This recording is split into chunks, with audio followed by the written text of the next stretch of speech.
Bienvenidos, queridos hermanos, a Palabra de Vida. Este domingo 34 del tiempo ordinario nos presenta la Palabra de Dios, la festividad de Cristo Rey. Y el Evangelio de Mateo en el capítulo 25, en el versículo 31 al 46, nos va a hablar de cómo venid vosotros, benditos de mi Padre. Sin lugar a dudas, queridos hermanos, una de las cuestiones más arduas que se plantea la teología en el pensamiento general es la cuestión de la teodicea. Esto es tratar de conciliar la idea de Dios, a quien definimos como único, bueno y todopoderoso, con la perenne presencia del mal y del dolor en la creación, como dice el apóstol San Pablo, que nos dice a inicio: el mundo gime con dolores de parto. Para algún teólogo, esta tarea de conciliar estas dos perspectivas teístas, como desde una perspectiva racionalista, se torna muy imposible, afectado negativamente de nuestra experiencia de fe en Dios, y queda cuestionado o injustificado. Pero inmediatamente salta también este cuestionamiento de Dios, que deja impasible la experiencia del mal y del dolor, y eso se metaboliza, queridos hermanos, en lo que nosotros llamamos una antropodicea, o sea, cómo ese hombre se hace Dios. Y esto es ahora quien le toca responder y justificarse, y es en el hombre mismo, teniendo esa realidad de Jesús, verdadero Dios, verdadero hombre hecho Dios. Desde esta experiencia comenzamos, queridos hermanos, esta reflexión de este domingo 34, en el cual celebramos la fiesta de Jesús, Rey del Universo. En ese sentido, queridos hermanos, recordamos a Nietzsche, que nos declara la muerte de Dios y nos habla del superhombre. El hombre puede vivir sin la necesidad de Dios. Pero recordemos, queridos hermanos, que ante la realidad nos demuestra todo lo contrario.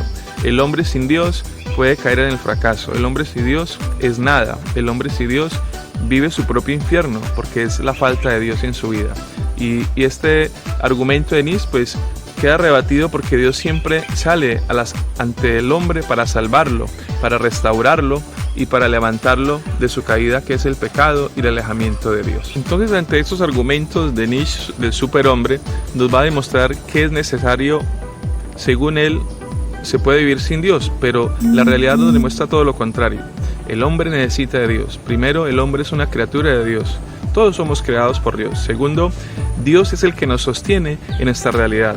Y tercero, al final de nuestra vida nos encontraremos nuevamente con Dios. Así que esta teoría de Nietzsche de que el superhombre está mal desde el principio, porque recordemos que salimos del amor de Dios y regresamos a la presencia de Dios al final de nuestra vida y de nuestra existencia. De que como Cristo entra en esta salvación, en la parte soteriológica del hombre, en nuestra realidad del mundo de hoy, cómo Dios nos salva y por qué Él es Rey del universo y por qué Él es Rey de toda la creación, pues nos va a demostrar dos cosas. Recordemos ahí que en Nicea y en Calcedonia se discutieron esta presencia de Cristo que salva, la parte soteriológica.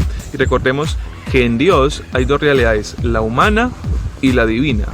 Y esa parte divina, que es la que salva, que es la que redime, pero también está esa parte humana, que es la que es imbuida por el mal y además nos trae dolor en la vida. Por eso esa experiencia soteriológica de salvación la encontramos en Cristo Jesús, que nos salva, que nos libera. Por eso el hombre alejado de Dios no va a alcanzar esa salvación y por eso va a sufrir y va a tener dificultades en su vida cristiana. Queridos hermanos, entonces, clarificando este sentido soteriológico de la salvación de Dios en el hombre, nos va a llevar a la pregunta, o nos preguntaremos cómo puede ser la salvación en el hombre, cómo actúa la salvación en el hombre.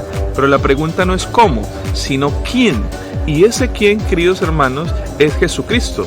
Y ese es el que nos va a dar la respuesta de la salvación en ese círculo vicioso que a veces nos preguntamos, de ese cómo nos salvamos. No, la pregunta no es cómo, sino quién. Y ese quién salva es Jesús el Señor. Cuando lo cogemos en nuestra vida, cuando tenemos una experiencia de oración, cuando celebramos la fe como iglesia, como comunidad de fe y viva, ahí comienza a actuar la salvación en la persona de Cristo Jesús.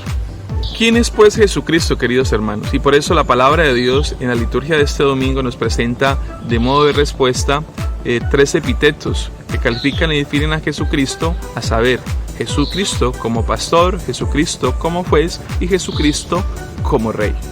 Jesucristo como pastor. ¿Quién sino un verdadero hombre que ha transmitido los caminos y ha transitado los caminos, de este mundo con sus propios pies? y que ha experimentado el itinerario de caminar humano en la tierra, y que ha sufrido los rigores del clima, las piedras del camino, y que ha conocido la sed del caminante, y que puede guiar a otros hombres por las vidas que configuran la vida del hombre. Pero ¿quién sino un verdadero Dios, que puede no solo conocer y orientar, sino ser el mismo camino que lleva a la vida? Y ese es Jesucristo, el Señor. ¿Cómo pues? ¿Quién sino un verdadero hombre que ha experimentado en su ser y en su carne, en su dolor y el sufrimiento, vivido el mal como una existencia? ¿Quién ha sido sentado en la misma realidad? ¿Quién puede juzgar la existencia de un hombre? Pero ¿quién sino un verdadero Dios que conoce el espíritu de cada uno y que puede sentenciar? ¿Quién sino el verdadero Dios que puede juzgar y sentenciar el mal mismo y la muerte misma? ¿Quién sino un verdadero Dios que puede salvar? Si no es Jesucristo, que vivió en carne propia todos estos rigores de la justicia, del mal y del dolor. Como Rey, ¿quién sino un verdadero hombre que sabe que ha de morir, que se sitúa en la ultimidad de sus posibilidades, que mira un horizonte y se encuentra con la muerte, él mismo se coloca primero ante el enemigo y que puede llevar animosamente a sus hombres a la batalla entre el bien y el mal? Que no es sino definitivamente la batalla del hombre y de la vida frente a la muerte. Pero ¿quién, sin un verdadero Dios del bien, un verdadero Dios de la vida, puede asegurar la victoria frente al mal y frente a la muerte? Pues bien, queridos hermanos, ese es Jesucristo, el Señor.